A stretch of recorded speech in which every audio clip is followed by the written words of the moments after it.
My mom would be at all my sporting events. Let's say I was playing football. My mother would be on the sidelines, and let's say the action on the field went one way.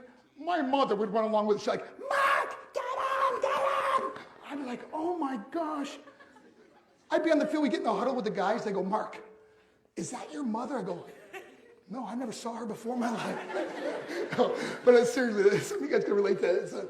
My mom, she really empowered me to become special in sports. See, the greatest gift my mother ever gave me, she believed in me. I've overdosed on drugs on 3 occasions where I should have been dead, but I believe I was kept here for a reason. You show me your friends, I will show you your future. How do I know this? Because I hung out with losers. I became the biggest loser of them all because I gave up everything I dreamt about as a little boy because of who I chose to surround myself with. My friends would drive me home at 2, 3, 4 in the morning. We'd be drunk and high in the car. We'd pull up in front of my house. My buddies would go, Mark, Mark, Mark, the light's on. I go, oh man, my mother's up. See, my mom wouldn't go to bed until she knew her son was still alive. I'd walk in, she'd say, hi Mark, how was your night? I go, it was good, Mom, I'm just gonna go to bed. She goes, can I talk to you just for a minute? I go, Mom, I'm tired, I'm just gonna go to bed. She goes, Mark, I haven't seen you all day and all night. Can I please talk to you? I go, man, just leave me alone. You bug me. I'd slam my bedroom door on the one person who believed in me. I was on a worldwide tour and I was wrestling overseas in Japan. After my wrestling match, I went upstairs to my hotel and I fell asleep. There was a knock at my door at 3 o'clock in the morning. I got out of bed, I looked through the safety window of the hotel door, and I could see it was a Japanese promoter, so I opened the door and he said, Mark, you need to call home, there's been an emergency. So I got on the hotel room phone, I called back to the United States and said, hey, what's going on? He said, Mark, I don't know how to tell you this. I go, just tell me what happened. All of a sudden they started crying. They go, Mark, I can't tell you. Just say it. He said, Mark, your mother died. I just threw the phone down. I ran out of my hotel room. I took the elevator to the lobby. When the doors opened up, I just ran out into the street. And I remember looking up and just saying, Mom, I am so sorry.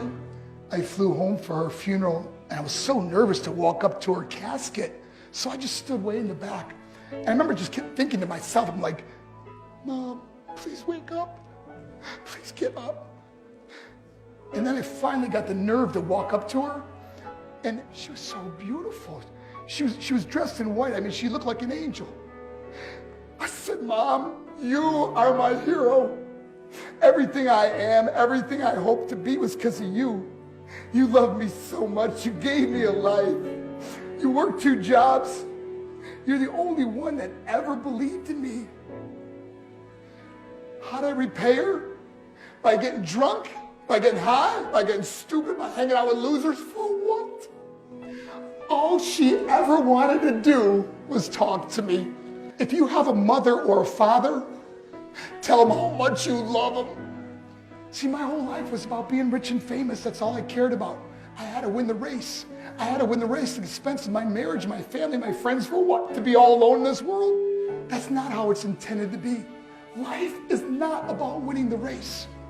Life is about finishing the race and how many people we can all help finish this race. How we can start being kinder to each other. How we can help the students that are going through adversity right now. How we can stop with the name calling and hurting other people. Because in the end, it may be you that needs help to finish the race. Because I learned what is truly important, and that is how precious this gift of life is and how quickly it can be taken away. See, I no longer live in time. I live in moments. I'm not worried about tomorrow. See, it's not what's in your pocket that matters. It's what's in your heart that truly matters. Love is just a word until somebody comes along and gives it meaning. You are the meaning.